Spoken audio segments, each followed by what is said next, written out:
Yeah. Holocrons glow, wisdom of the old school. Sith Lords rise, playing by no rule. Mandalores mask, war drums they pound. Jedi lost in shadows, no peace to be found. A more civilized age, where legends were born. Sabers clashing bright through the galactic storm. From the core to the rim, where the tales engage. In the echoes of time, a more civilized age. Thrawn's blue skin, mind sharper than blades. Art deciphered, spotted G's invade.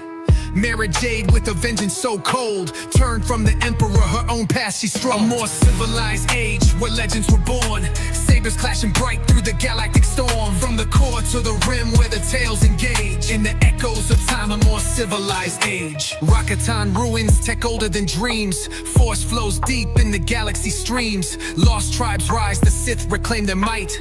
The balance wavers in the endless fight. Yushan Vong, invaders from the void. Biotech horrors, whole worlds destroyed. Anakin Solo, a hero to the grave. Sacrificed it all, the galaxy he'd save.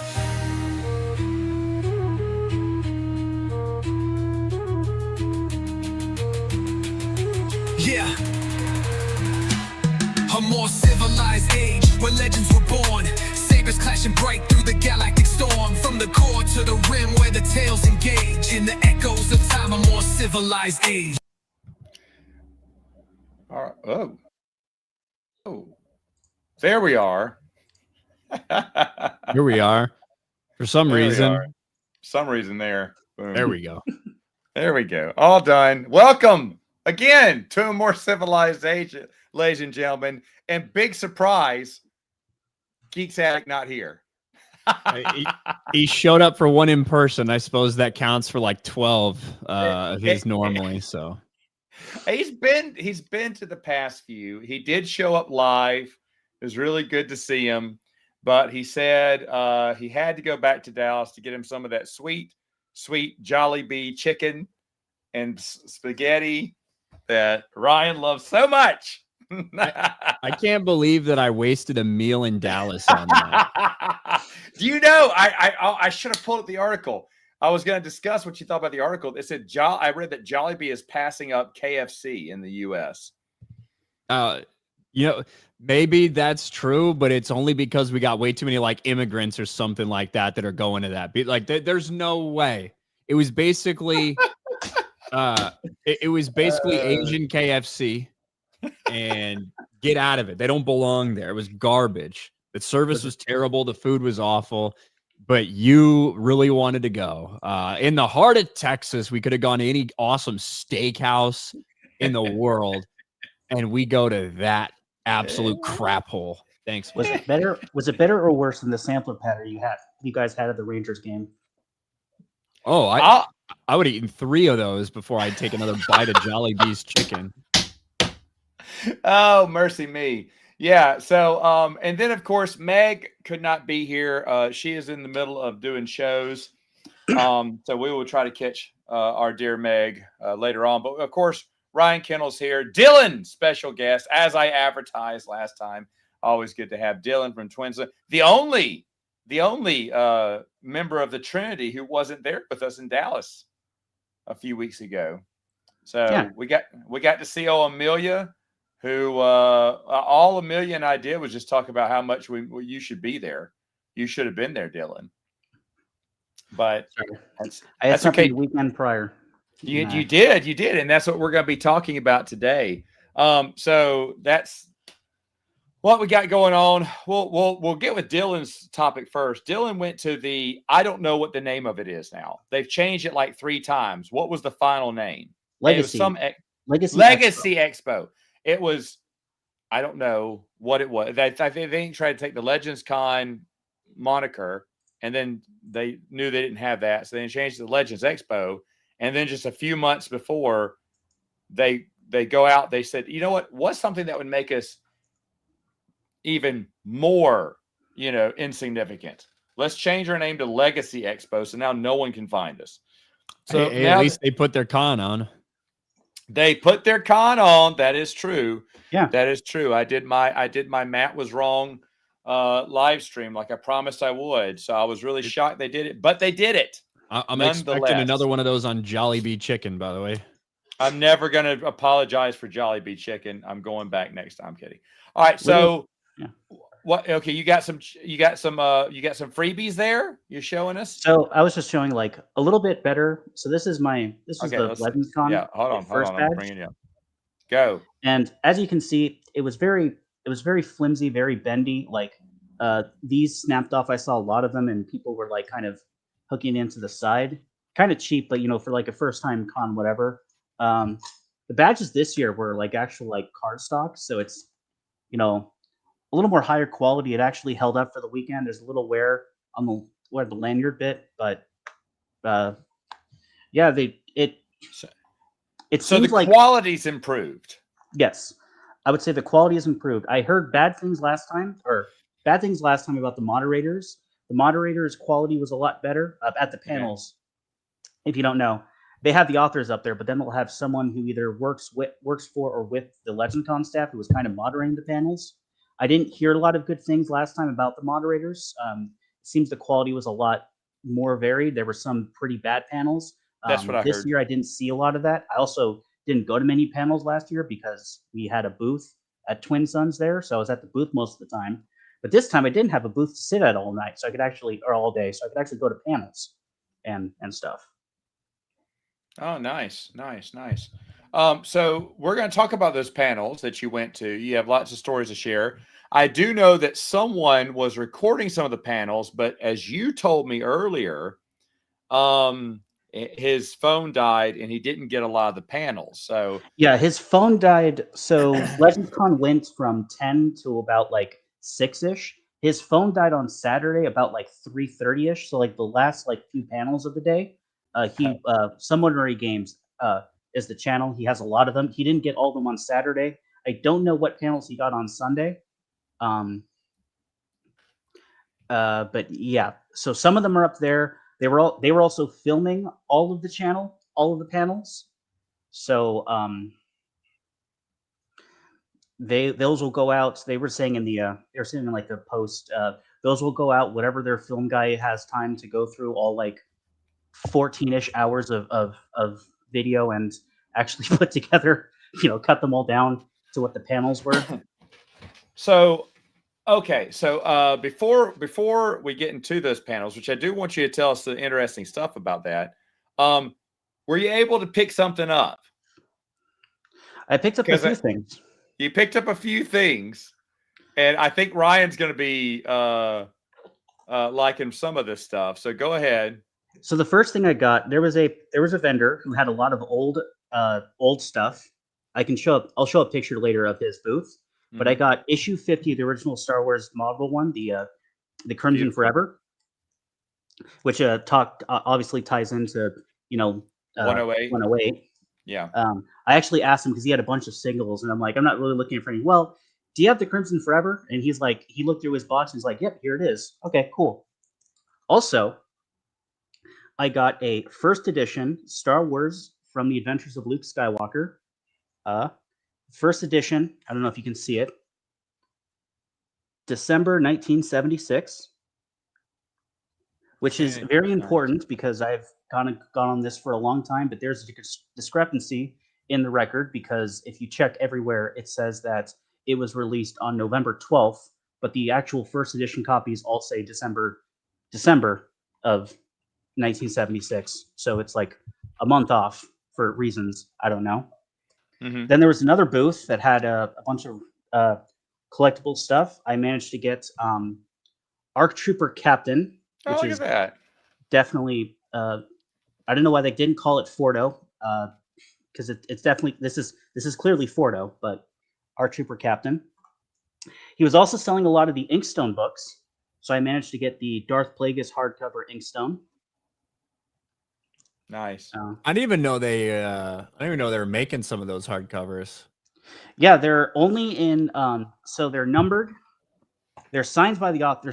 They're still signed by the authors. Yeah. They're all numbered, and they're only, to my knowledge, in the UK. So he actually got over to the UK. He had a lot of. That's really nice. He had a lot of stuff from the other countries. A lot of like EU media from other countries, including.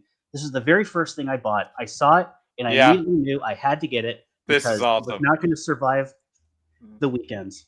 Look at that. Wow. UJ I ordered love those covers. Japanese. Now, if you've never seen them, because I didn't know this, these are actually half books. Each of them is only half of the book. Of course, I got it signed by Matthew Stover because, why wouldn't I? But so this is the second book. This is chapters 8 through 14. And then the first book is, chapters 1 through 7. Wow. And that's that. So yeah, he had his own collection. He went to Japan. He got all of them for his. But in buying them, you know how you end up with duplicates, right? When you're trying to buy a set, so he had a bunch of duplicates. So he was selling off all the duplicates, and he had a complete set of Trader. One, I don't remember exactly which one, but one of the Dark Tide duology books, and then one of the Agents of Chaos duology books. And he had 6 or 7 that were just like the one of the 2 books. And I got there. My standard play, if you at cons, and I've said this all the time, if you ever go to cons, this is what you should do. You should go to the exhibit hall immediately. You should look at everything in the exhibit hall, and you should think to yourself of anything you want to buy. You should make the calculation of, is that still going to be here when the con's about to end? And if it isn't, you buy it right then. So I knew I couldn't afford all of them. So I thought to myself, which is the least likely to survive the weekend? And I thought, it's Trader. I'm going to buy Trader. And that's what I did. That's great. Those are awesome. Best covers. Best covers. It is wild, like how good those covers are for like basically all the Japanese stuff has better covers than we have for the most part. Hands down. I agree with that. We did a More Civilized Age a long time ago talking about, you remember Chris Nelson? We were all talking about those covers and everything, and we talked about those Japanese covers for the longest. It was really nice. But yeah, that's a good find. Anything else, Dylan? Was that? Oh, you got you got a slideshow you're going to show us now? Yeah, I've got all the pictures I took at the con. Please, let's go. Let's see it. So it looks a little empty. This was like an hour before opening. I just like quickly snapped a photo of everything as they were setting up. This is once I got in, there was a Lego diorama set where they had a bunch of custom built Legos. These are some of the ones I found interesting. Again, these aren't like out of the box. These are like, a Lego group that has custom sets. These are some of the ARC troopers and speeder bikes. They had this mini diorama of the Executor crashing into the Death Star. There's a U-wing there, if you know what that is, but I wasn't too interested in that. This was outside where you got the pamphlets. I have my pamphlet over here. Okay. And they had this HK. I don't know who has this HK, but I remember it being here last year, and it's like in the same place. I made the joke of, it's like it never left. This was the vendor who I got the Inkstone book and who had the Japanese prints. I took this photo day 2. They were gone, by the way. My route on Monday was Saturday is I immediately went there. I got into the line for James Lucino's signing. By the time I got out of the line, I went back. They were all gone. Every single Japanese book he had was gone. Yeah.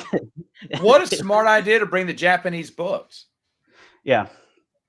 But he had a bunch of comics. He had a bunch of the Inkstone books. He had figures. This is his wife and daughter. He wasn't there. I think he was at a signing at this point. Right next to them, this person had more video games. So on the back shelf, they have all the Star Wars video games. And then he had, and then she also had various other PlayStation, Xbox 360 kind of stuff around.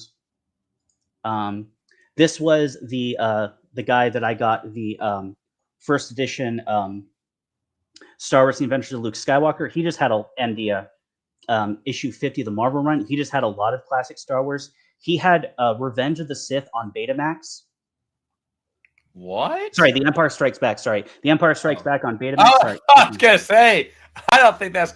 Wow, Empire Strikes Back on Betamax. Yeah, but he had classic VHS. He had VHS. Betamax. He had all of the novelizations. lot of the older stuff. He was kind of bummed because they apparently they found him at some convention in LA, some major like nerd convention in LA. I forget which one. And they said, "Hey, can you come to our thing? Because you've got like all the stuff." He's like, "Yeah, sure." And unfortunately, he didn't do as well. From what he was saying on Sunday, maybe apparently a lot of the people there weren't really into like the old stuff, but he had a lot of great stuff. Maybe he sold that huge Mandalorian thing he had in front of him, though. See it right in the front there? A signed Mandalorian art book or something. Wrong place to bring that. Yeah, this was an interesting thing I didn't know was here. This is like the This is a guy who makes his own. I forget his name. But they have their own like prints of like fan fiction basically, and he had his own table. He did a raffle of all of them, all these books here on Sunday, a little after. This was an army builder. Is that a Sword of the Jedi? Yeah. Yeah, there's a fan. Who is it? Hand of Thrawn. I've reviewed that. It's okay, but that's kind of neat though that he had all those prints out there. What was his story? I don't know. I don't know. Oh, you weren't Mr. Chatterbox with everyone? No. Okay. I'm not as interested in that whole thing. So no, I wouldn't be either. But I'd talk to him. That was nice. Yeah. Okay, go ahead. This was an army builder. He had a bunch of stuff. Yeah, just like kind of showing off his collection. TATs. This was a Chris Gossett's. Christian Gossett. Chris Gossett. He was the artist who did the art for a lot of Tales of the Jedi. Like not the cover art, the actual like art. He was there. I actually didn't know he was going to be there. And then he had this print. This price tag is false. This was not actually for sale. I got him out of this at the end. It was like a thing of like, yeah, sure, I'll put a price on it, but like I actually don't want to sell it. So this was that kind of thing. But this is of course the XR Kun with the double-bladed lightsaber. This was when he was trying to get he was having, apparently, he tells the story better than I could, but he was having a lot of discussions back and forth with Lucasfilm about like what he was putting into Tales of the Jedi, specifically like the double-bladed lightsaber and some of the other weapons. So this is the exact print that he had, not the exact one, but he made a photocopy of it that he sent to George Lucas to get approved for Tales of the Jedi. And then years later discovered that when they were making Maul's lightsaber, of course, he tells signs of, we have a character, but we don't have a weapon. And then George said, oh, I've got his weapon, and then pulled out this print. So that's awesome. He was very. Awesome. He had a great panel on Saturday. It was after somewhere in Gainers, his camera blew out. I hope that panel is up, that gets posted, because it was a great panel. He had a lot to say about drawing and how he had a lot to say about how about drawing and how basically he had like pretty much free reign to like build how the Old Republic looked in Tales of the Jedi. And how he like with that ring, he just like his thought process of, let me just watch all the stuff that George Lucas, like all of his inspirations. So, the old Flash Gordon reels, like, Seven Samurai and all that. And then he built the Old Republic as it is in Tales of the Jedi based on all those same references. And that's kind of how it meshed all together.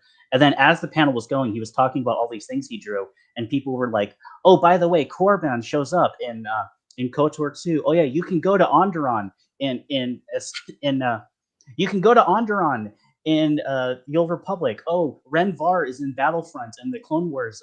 He's like, what? And we were like, the day after, we were on YouTube like showing him video of like all like these places that he had drawn and like other media, like, look, your thing got in here. He's like, that's so cool. I didn't see him on the list of guests. And he's like, I didn't see a dime for it. Yeah. Yeah. Yeah. Yeah. He also had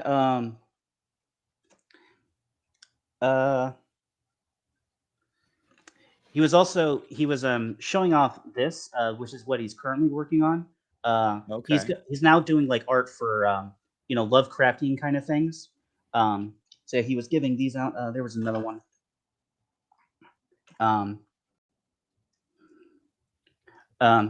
Which Yeah, because he's making that, so he's like, oh, if you like my stuff in Tales of the Jedi, here's this. So he was handing those out. He had a few for sale. I didn't buy any because I kind of blew my budget and everything Yeah. else. But Still, it's very interesting. Look at this. this is a figure. This guy just had a ton of figures. This is one side of his booth. This was the other. Black Series and Classic collection stuff. Now, Black Series, I got to ask, were there any, I guess, Jaina, Revan not around? I didn't see any. Yeah, those are kind of hard to get. There was a silent auction going where different people, different books. This is the Inkstone. Over on the left, this is the Inkstone Kenobi, and then this is a hardcover of Jedi. I took this picture because I saw it, and I immediately took a picture of it and texted to Brian and said, "Hey, do you need Jedi in hardcover? Because I can put a bid down for you." And he's like, "No, it's fine." You didn't text Matt? No. I knew he wasn't going to get it. Thanks. Yeah, this is the book truck. This is the charity that they had done. It's pretty similar to Twin Sons, actually, where people were donating books, and then I don't know, they kind of do any kinds of books. So yeah, these are all the books that people donated to them. Okay. Did you just throw that Rebels one in the trash? Like no kid needs that crap. Where's the I don't Rebels know. one? It's in the middle. Oh, that one in the middle. I see now. This was another one that got. This was a hat, a New Jedi Order hat that apparently I don't know if Lucino or Stover had this hat, but they have this hat and they offered it up for like the silent auction, and then they both Lucino and Stover signed it. So that's cool. That's cool. And this was Eric Waller and Margot Apostles signing. This was kind of late in the day. I took this. There wasn't a lot of people around, so usually it was pretty crowded. So this was like the one time I saw that they were both like not empty, and I can actually get a photo of the two of them. These were the other auctions. These Shatterpoint, these are the Shatterpoint Inkstones, apparently, which weren't even out yet. So that was interesting that they had 5 of them to auction off. And then Dark Lord of the Sith Inkstone, and then Dawn of the Jedi Into the Void Inkstone. I have no idea why they made that an Inkstone, but it's the look. Dawn of the Jedi. There's a lot of terrible things you can say about the book because it's awful, but at least the art is like pretty cool. Like the cover's pretty cool for Dawn of the Jedi. Mm-hmm. What are they thinking with that one? When they came out with that one, that is. Look, there have been some bad ones for these Legends things that they've put out. That one looks like a child drew it and won some sort of contest. And they just said, go for it, kid. No one wants this book anyway. It is such a terrible cover. I think the majority of those are terrible. Oh, what's this now? What's this? This is James Lucino. This picture looks bad because these are 2 different tables. He's not sitting at the table with these people, but I saw just this is the thing about Legends Con or Legacy Stalker Dylan. Look at what we got going on here. You just see this was you just kind of see them. I have a few other pictures of just authors in the wild, just like that you just see, and they just walk past you. This was the end. This is the ending ceremony where they had all the authors and the guests, and the staff on the right, and then all the authors and guests. Chris Gossett and Stover kind of hidden behind the Legacy Expo panel. Okay. There's another photo of them. This was the picture from the New Jedi Order panel. So you had Stover. This guy, he's Zazane on Discord. He also is HoloNet on YouTube. He did the New Jedi Order documentary, which is all the 5-part. I think it's 5 or 6 parts. It's a multiple part series that has all of the New Jedi Order interviews. And this is Enrique Guerrero. He was a contributor on New Jedi Order. I actually didn't notice this, but then when I got home, I actually opened up some of my New Jedi Order books, and a lot of the authors actually had him in their acknowledgments.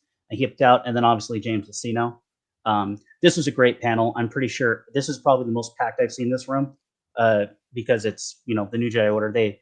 they went over a lot of great stuff. I'm almost certain that one got recorded. That's on a lot of places. That was a great panel to go to. This was the Clone Wars panel, which has Matthew Stover on the right, and then to the left, Sean Stewart. Funny story about this panel. I was in the panel room before because there was like 3 panels that day that I wanted to go to, Yeah. so I was already in the panel room. 10 minutes before the panel starts, Sean Stewart walks in, and he like gets on the mic and he says, "Okay, so I'm on a panel with guys who made this thing, who like are actually like very knowledgeable about all this stuff, and they were always involved in the behind the scenes and the planning of the multimedia projects. I didn't know any of that. I was just given a contract to write a book in 4 months, and they never called me back. So can you guys tell me what happens in the Clone Wars?" That's so funny. And then on the panel, he said that he didn't even know that there was a Clone Wars multimedia project until 2 years at the previous con. What? That's crazy. Because again, they called him for one book and they never called back. Wow. Yeah, definitely. Unfortunately, Yoda Dark Rendezvous, very good. But all right, so before you get into all the panels here, 'cause I do want to know information from the panels. Backing up here, would you say the vendors were better than last year? Yes, the vendors were definitely better. The vendors definitely understood the assignment this time a lot more than last time. Right.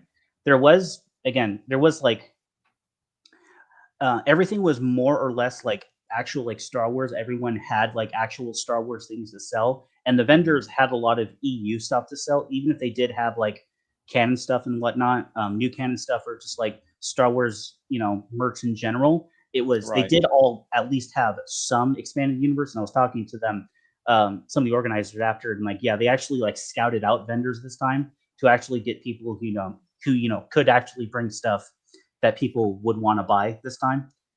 So most of the vendors did pretty well Good. this go around. Good. This was what was the panel called? It was on Sunday. It was Star Wars in History, which also Zazne and then Lucino kind of hosted. Just kind of going over all like the various historical references and that like kind of inspired Star Wars and various Star Wars storylines. Another funny thing is I took a picture of the crowd. Sean Stewart just walked into this panel and just sat down and is like, "Yeah, I want to listen to this."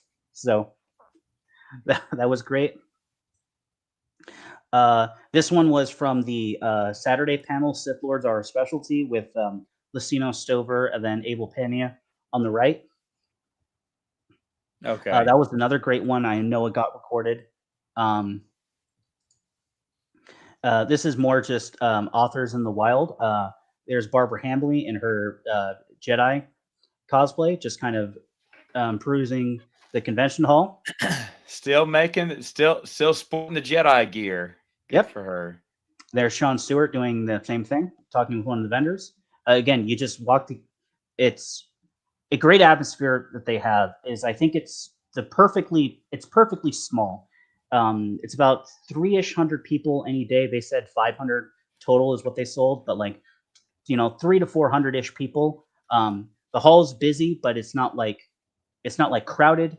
There's not so many people that like you can't just run into people and like actually have a conversation. Or in the signing panels, there's like, yeah, there's a line, but there's not so many people that you can't have like a conversation with the author and like actually a bit of a back and forth. It's like, for this kind of event, it's like perfectly sized, in my opinion, and it just lets these instances where you can just run into you would run into these authors like all the time, just being in the convention.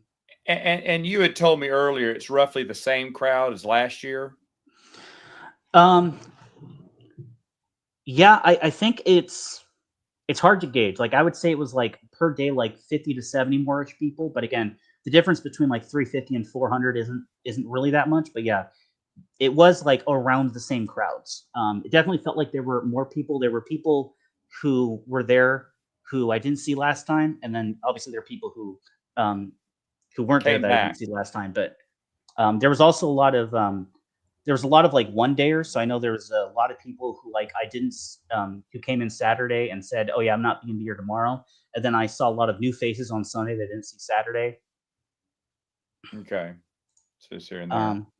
This is the guy, Scott's Collectible Toy Universe. This is the guy that had all the New Jedi Order Japanese. If I'm shouting out his stuff, I don't know if he has more, but if you're looking for it, he's the guy. He's got the connections, I guess. And then I think I texted this to you. This is the Ewok pen. Yeah. And yeah, those are all my photos. Things I didn't talk about. Stover was really selling his book that comes out later this month, the deluxe edition of episode 3, right? Yeah, the novelization. Yeah, we did something on that. There were several times throughout like all and on the panels when someone would ask a question and he would go, I would love to answer that question, but I can't because I go over it in my deluxe edition of. And it got so bad that on one panel on Sunday, I forget which one it was, but I think it was the Clone Wars panel. But like he said that for like the 10th time, he's saying that all weekend, and Sean Stewart just yells, "So just tell the story already!"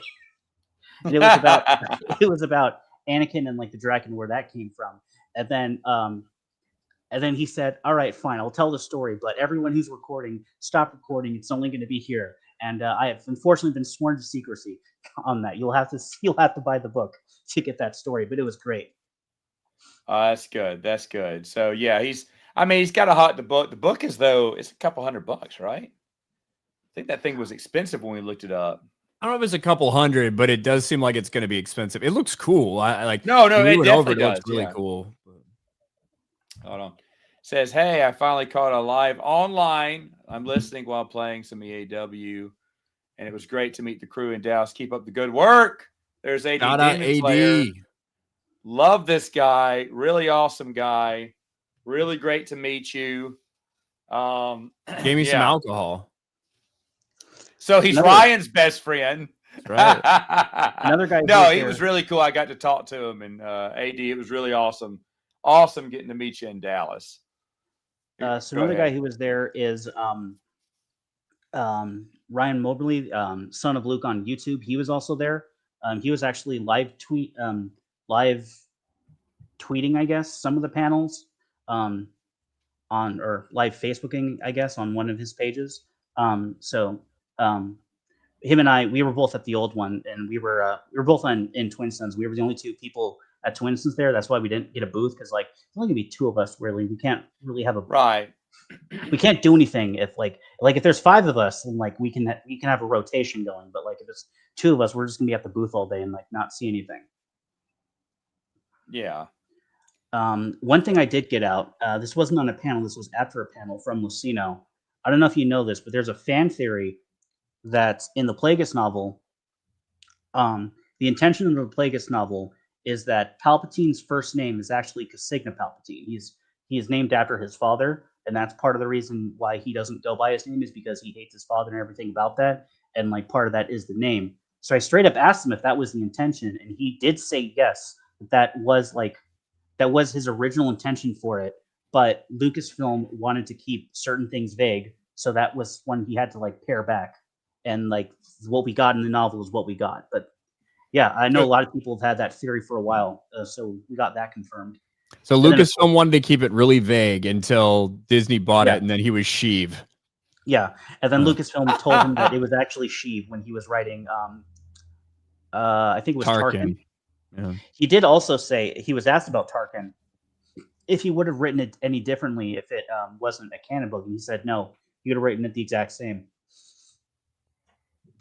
Without including Tarkin's past, though, from the expanded universe. I think Tarkin's past was different than the established. I mean, it doesn't contradict new canon, but like Dala isn't in it, for example. I think that was the big one that everyone, was weird about. He must have taken out all the references to Dala because it's not canon. But he said no, I would have written it the same. He also had not getting too much into new canon, but he did have a funny story about I think it was the novelizations panel, because he also wrote he didn't write novelization, but he wrote tie-in books. He wrote Labyrinth of Evil before Revenge of the Sith was coming out, and then he wrote Catalyst before Rogue One was coming out. And he had a thing with Catalyst and being like, Lucasfilm was really cagey about whether or not he knew that he was building the Death Star or not. and it constantly changed. And finally, I had to write like, fine, I guess he didn't know. And then he wrote it in the final draft that he didn't know in Catalyst, and then the movie comes out, and of course he knew. So like Yeah. he felt like what are we doing, guys?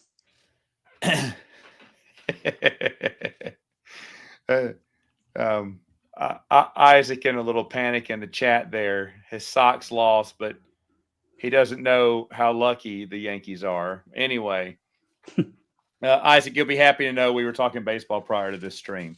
Yeah, Cubs lost. We got another game tomorrow. Yeah. Dodgers lock it up yet? No, they're only up 6, so they'll bullpen. Oh, get out of here! Shut up. Anyway, okay. It's all Dylan has left is to root against the Dodgers because he's an Angels fan. No, that's the thing. I'm both. I'm the pessimist. both. I always think they're going to lose because they always do. Both?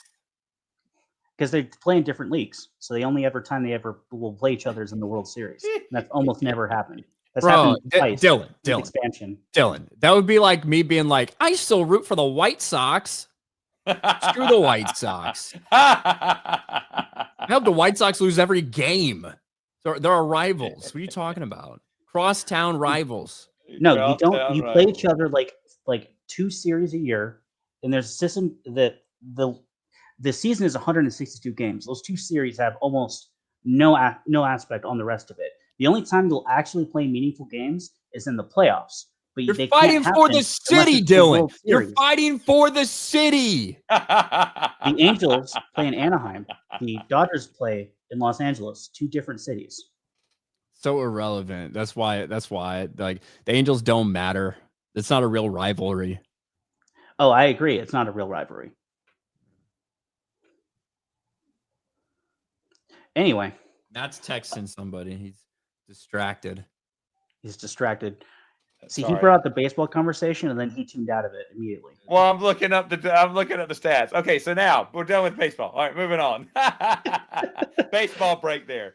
What was it? What were we saying? Oh, okay. So any other interesting tidbits from the other authors there that you learned from all of these so another great panel was yes. the Brian Daly panel, which of course Lucina was good friends with Brian Daly. They watched the original trilogy. Brian Daly, so Brian Daly was working on the audio dramas, right, of things. So Lucino tells a story where because he was like kind of involved and somewhat partially involved in the process of the making of Empire, that he knew about the twist, and he told Lucino before the movie even came out. So he had it spoiled from his friend before the movie even came out. Huh. Okay. Wow. Okay. Now I didn't watch any of Sebastian's Only Good Games to the panels because I wanted to get news from you. Which one were the better panels, I should say, and which one you felt like, I heard this, nothing new? So the best panel, I would have to say, was the best panel was honestly the Chris Gossett panel again. He was so charismatic. He tells a story better than anyone. Like when they're actually like speaking. Like if you can put him on a mic, he can tell a story better than anyone. He was talking about all of his inspirations and like how all of Tales of the Jedi came together from the visual standpoint. It was like so fascinating. Okay. The new Jedi Order panel would have been awesome to be at, I think. Me too. Yeah. That's my favorite era. So yeah. Unfortunately, Stackpole wasn't there. He had sick, so he had to cancel early. And Jason Fry was the other one who had to late cancel because he also got sick. Oh, and Stephen Barnes also canceled because he got sick. Stephen Barnes canceled. That's a lot of cancellations. Wait, who was the first one you said? Are they all staying in the same hotel room? How'd they all get sick? So I think most of the people who were there were local, is how like they were able to get so many people is because, like, 90% of their guests didn't have to get on the plane to like get to Burbank. Yeah, they were just living in the area, right? Yeah. Yeah, And I that's how think they that's got why last it's in time. Burbank, is because like it's just where like all the people that they know are, that they can get out to this thing, and then they fly a few people out. But yeah, they all got sick and had to late cancel. So that was unfortunate. Another great panel was the Sith Lords Are a Specialty panel was pretty good, quite frankly. They had a lot to talk about. It was a little limiting, but they did have like a lot to talk about. A lot of these panels could have gone for like 2 hours if they wanted to. Lucina was actually complaining on Sunday because he had like 4 panels in a row. So he's like, "Help! I've been in the Mindor room I've been trapped in the Mindor room all day. Please help! Please send help." There was a funny panel. I didn't go to this one. I heard it. It was a Family Feud EU. It was like a trivia show. And apparently, from what I heard, Barbara Hambly was not good at trivia and was kind of throwing for their team. And like the audience were trying to like coach her to like, make it a little more even. That's fun. That's fun. Hey, did you go to speed friending? Like No. I asked, Dylan, how are you going to make friends if you can't go to speed friending? How are you, Dylan? How are you supposed to give us a real lowdown on what Legacy Expo was like if you didn't go to the most unique event that they had? Oh, so one other thing. I don't know why. He's just like, Somehow- I'm not even going to. Yeah, he just can't bypass it. That's what he's going to do. Because there was other panels going on at the time. So one of the panels that was happening at the same time as Speed Friending was the Brian Daly panel. And there was a so Lucino had this book that I'd never heard of before that apparently just came out, but he had this book and he was showing it off. It's and I took a picture of it. This is Lucino's copy of the book, the Star Wars radio dramas. Brian Daly and Serialization That Saved NPR.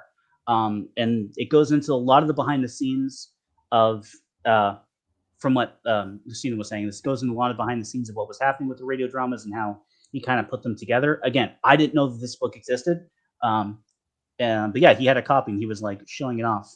I've never heard of that either. That's interesting.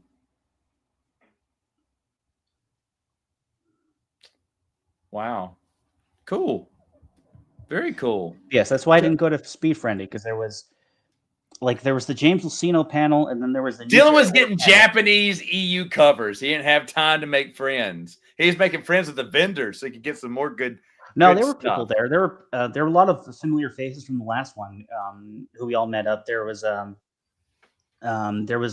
like at the end of Sunday, we all went out to there's like this restaurant that's attached to the hotel, so we had like dinner at the restaurant. We talked for like 3-4 hours about Star Wars. There was people there. Again, they got them to show up. Apparently, they do a lot of their marketing on Reddit, so it was a lot of people from like the More EU Reddit community that was there. Sounds like my crowd. Yeah. Dylan, did you tell him you're going to come on a stream with me the week after you talk to them? I didn't, because I wasn't exactly sure who was going to be on this other than Matt, so I didn't say that. There you go. You never know. So compared to last year, how was this one's? Was it an improvement, or was it definitely improvement? You would say? Yeah, I would say from this perspective of a fan going like being actually on the ground at the convention, it was a big improvement.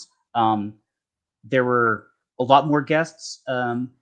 The guests were a lot better. The panel moderators were a lot better. There were still some. There were still a couple of iffy ones, I thought. I can't think of any at the top of my head. There was a couple that I guess if I had to give advice, if you're moderating a panel with like James Lucino and Matthew Stover, is you should just let them do the talking. You should have a quick question and like you should direct them, but like let them talk and explain. The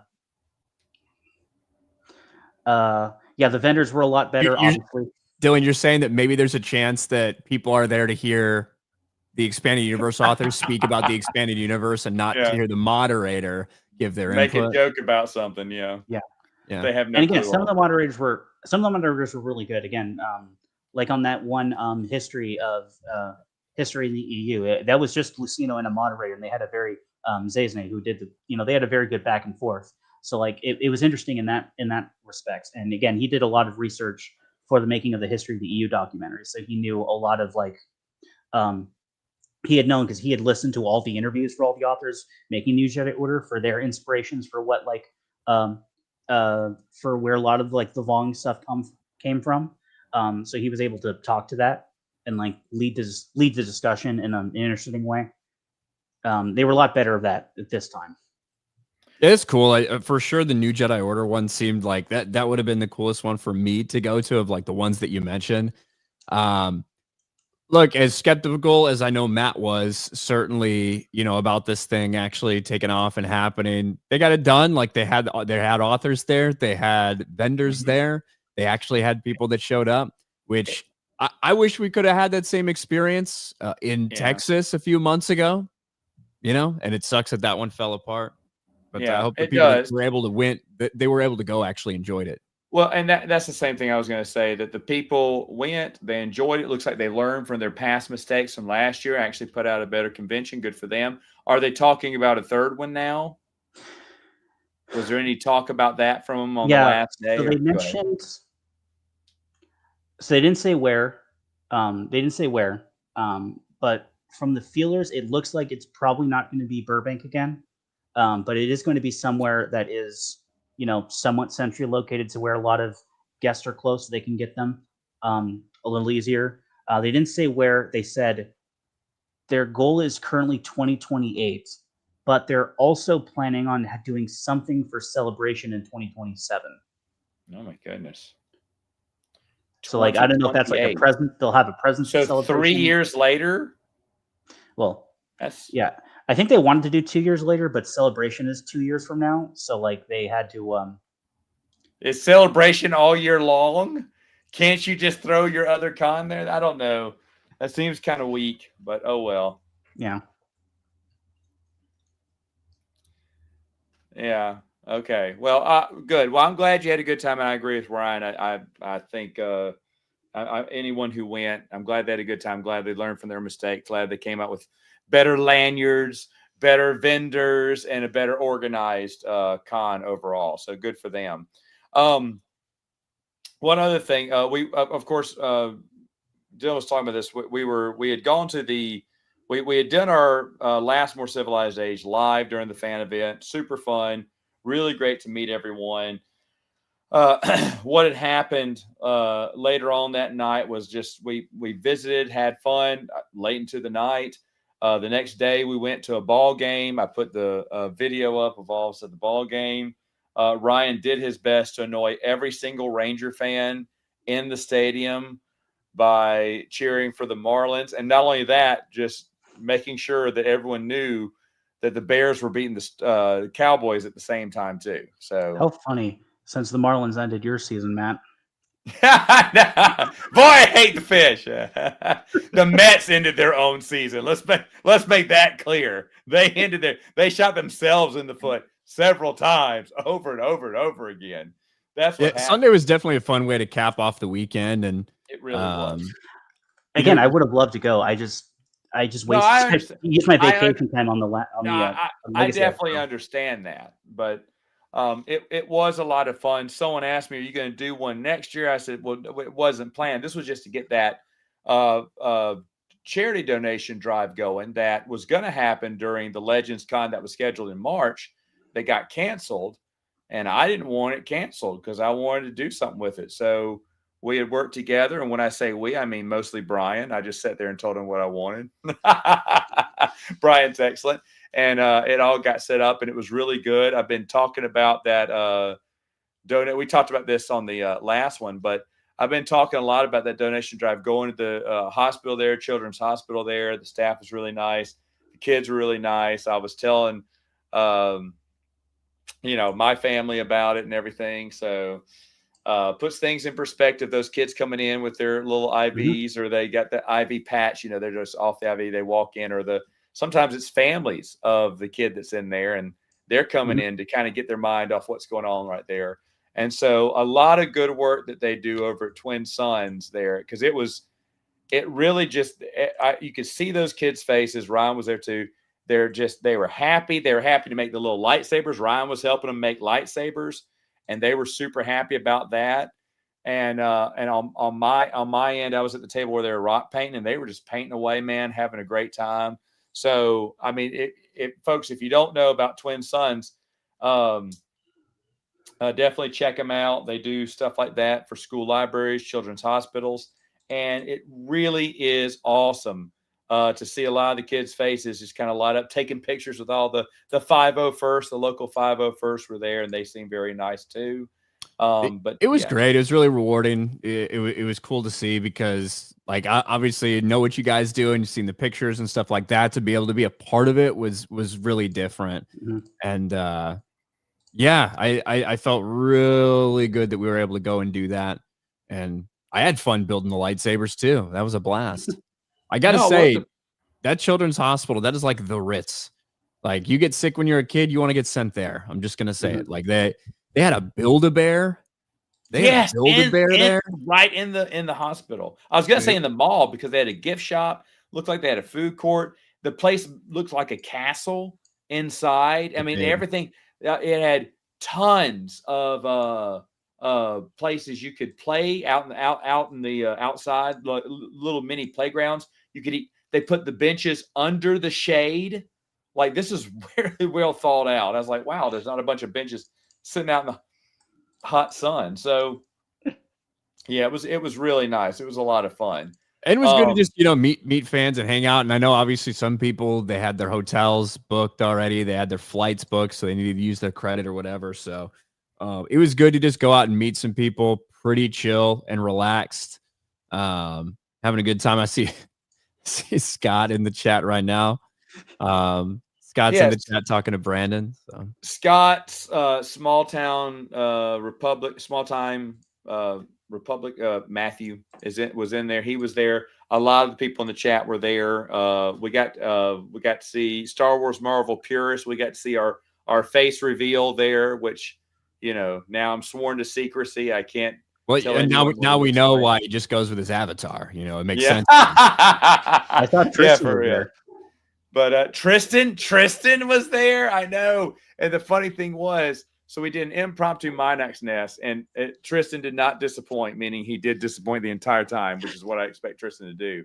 But it was so funny because we started off mocking Daniel, because Daniel was supposed to be at the last reunion show we did. We only do these once a year, it feels like. And he said, we said, can we do it? I said, guys, we can do it Saturday, but it has to be at like 9 a.m. because I got, I'm watching kids all day on Saturdays by myself, and it's a madhouse, but let's do it. Since that's the only day Daniel could do it. And then at 6 p.m., Daniel texts us and goes, sorry, guys, I overslept.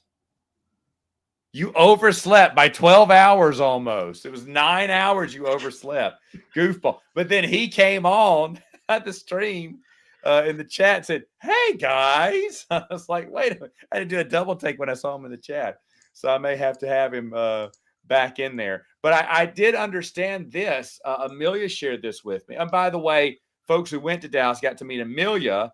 She's like the third wheel of the Trinity there of Dylan and Brian. And, she's a mama, so she doesn't travel that much now. But really nice to see her again. Haven't seen her in a few years. And she told me that next year is Twin Suns' 10th anniversary. Yes.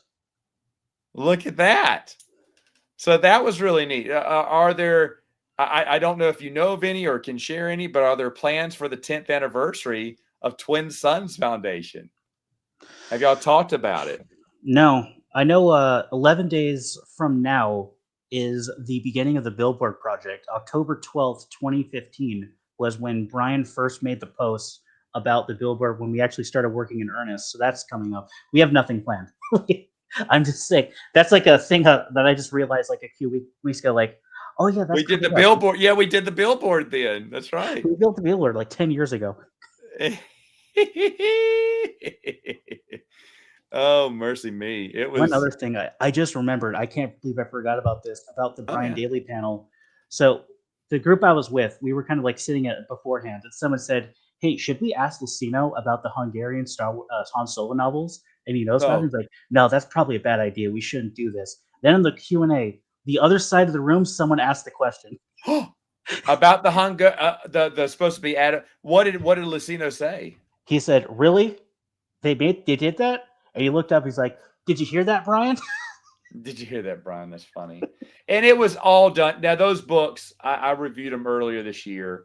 But those books, sadly, without the guidance of Lucasfilm to say, no, that's stupid, don't do that, because it really strays far from the established canon. And that's because they were under the radar, running their own, just printing their own new stories because they wanted new stories.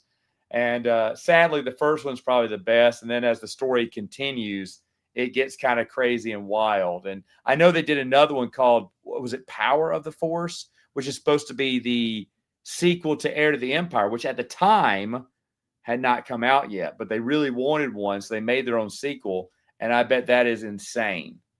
I've already heard that, it's not as good. I mean, it's not very good, but that they even thought about doing that. And then they call it after the toy. I think the toy line at the time was called Power of the Force, if I recall, back in the 90s. And so I don't know, maybe that's how they got the name either way. Did you get to ask a question from any of the, you did? Why not? Not even in the panels. Because you knew it all. No, I like have a hand up, but there was a lot of people asking questions. I just never got picked. Okay, so real quick, is there a question, Ryan, you would have asked Sean Stewart or James Lucino or Michael Stackpole if you'd have been there? Oh, God. I know that's a tough question. I know what I'd want to ask Stackpole. I'd want to ask Stackpole. Wasn't there. Stover was, though. And Hambly was also Stackpole there. was not there. Okay. And Karina Hamlin, Becco, who did the Legacy 2 comics, was also there. Yeah. And I loved what she revealed last year at her panel. Well, for Barbara Hamley, I know what I'd say. But Callista take off that robe? Callista. Oh. Wait a minute. That's what's her face? What's it? Kristen Catherine Rush from New Rebellion. Yeah. Honestly, I heard that they had tried to get her to go to Legends Con, but she said she's too old to travel, so no thank you. I think was the response. Thank you, but no thank you. The only person that was super hard to get a hold of, like they never could get a hold of her, was Jude Watson. And I'd love to meet Jude Watson. I was surprised they got Lucino because I had heard that Lucino had retired from the convention scene, but apparently... Hey, does he live in the area? Is that why he decided? No, he's on the other side of the country. Really? Yeah. And it seemed like he was almost all of those you showed, it seemed like they made him a part of every panel they possibly could conceive to make him part of. You know what I mean? Yeah, so that wasn't a lot. That wasn't the plan initially, because he ended up filling in for a lot of the guests. Because again, Stackpole, Jason Fry, and Stephen Barnes weren't there, so he filled in a lot of panels. Because Clone Wars, you wrote Labyrinth of Evil, you can be on the Clone Wars panel, things like that. When originally that was going to be like Stephen Barnes. Yeah, so they just subbed in. Yeah. Huh. So even with all the drops, it was still a fun time then. Yeah. And again, Fry and Stackpole, I'm not too upset about because I got to meet them last time, but I was really looking forward to Stephen Barnes and mainly to ask him about the Hive and how that short story all came about, because it's kind of weirdly placed that it happens like halfway through Seth's Deception, but then why he decided. I want to say it's almost like a lost chapter, or an idea that he just didn't go down. They said, "Hey, do you have a story for the Insider?" He's like, "Sure." Wasn't that an Insider short, and then it got included in the paperback later on? I think it was Insider, or like one of the Game or Star Wars Game or something. I think it was Insider though. But either way though, yeah, fun stuff. All right, well, thanks for the. I think probably Stackpole. I would. After everyone asked about all the X-Wing stuff and everything like that, I would probably ask him how it felt to save the Jedi Academy trilogy.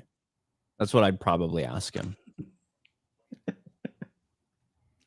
So mean. So I would genuinely ask him because I- I'm sure this is out there. I'm sure he's answered this a million times, but the decision for the first person perspective for like iJedi, you're like, what was why? You know what I Why? mean? Like, Yeah, I why? don't like first persons. That was another thing against iJedi. I just don't read a lot of first person. It's Yeah. not really that I don't like it. It's just I almost never read anything that is written that way.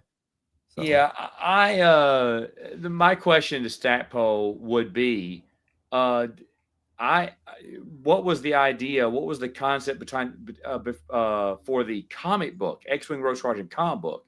Because I'd always heard it was supposed to connect to the first novel since it was a prequel, but it never did. Did it get canceled early?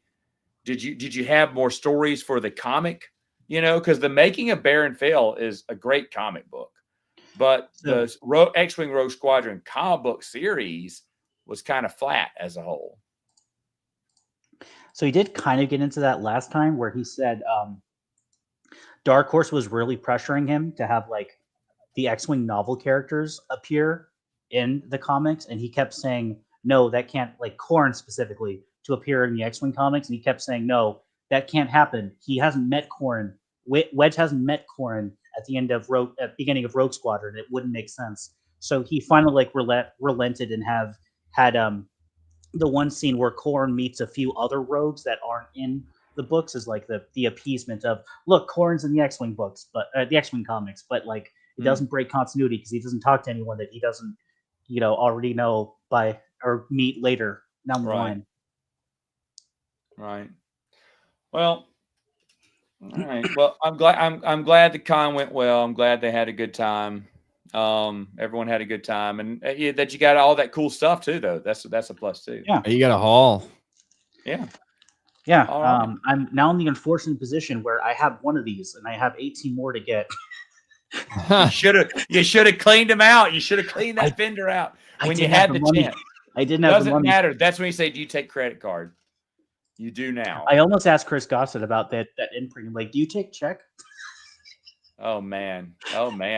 Those Japanese covers are really nice. I think didn't Meg tell us which, because she went to Japan. Yeah. I think she said she looked around for them but didn't find them.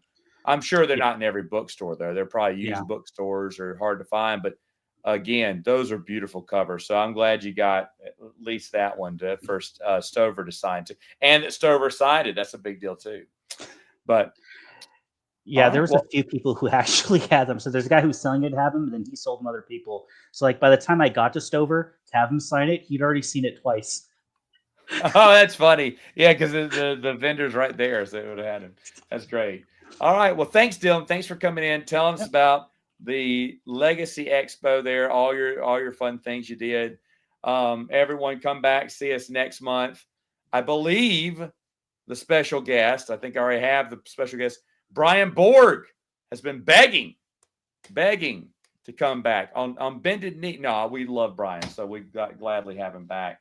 But we're finally going to do, and I think he even said this on a stream, but we're finally going to do the guide to guides, all those Star Wars guides and whatnot. So come back for that. But anyway, folks, thanks, Dylan. Folks, check out Twin Sons Foundation.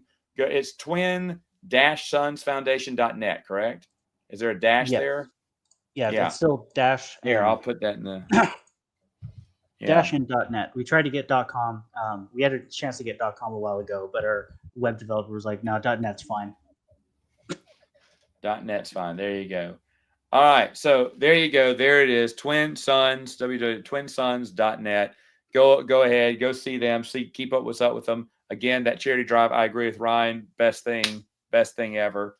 Really awesome stuff they're doing. And big thanks to everybody that came to Dallas, and especially people that weren't local, just came and made the trip. It was really awesome to see everybody.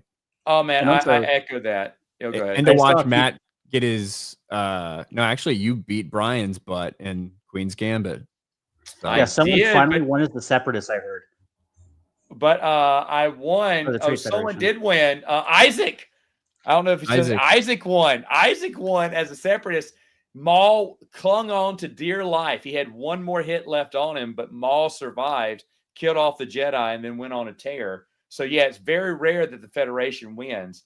And Brian was very kind to let me play as the Gungans Nabooans, so I could win. But I'll be honest, Brian had a strategy that I use when I'm on the Federation, and if I didn't know it, I would. But it was just luck of the draw. His strategy would have won if he had gotten the right cards, because I've won that way. So, but anyway, yes, it was super fun. Thank you for everyone for coming. It was really great getting to meet you face to face. Echoing what Ryan said earlier, you see the pictures of what Twin Suns does, but when you actually get into an event, it's really impactful. It's really impactful to see that. So I really am thankful, and thank you for Brian Board for helping put that together. Just amazing crew at Twin Suns. All right, folks. Well, that's it for now. We will see you next month on A More Civilized Age. Take care. Good night.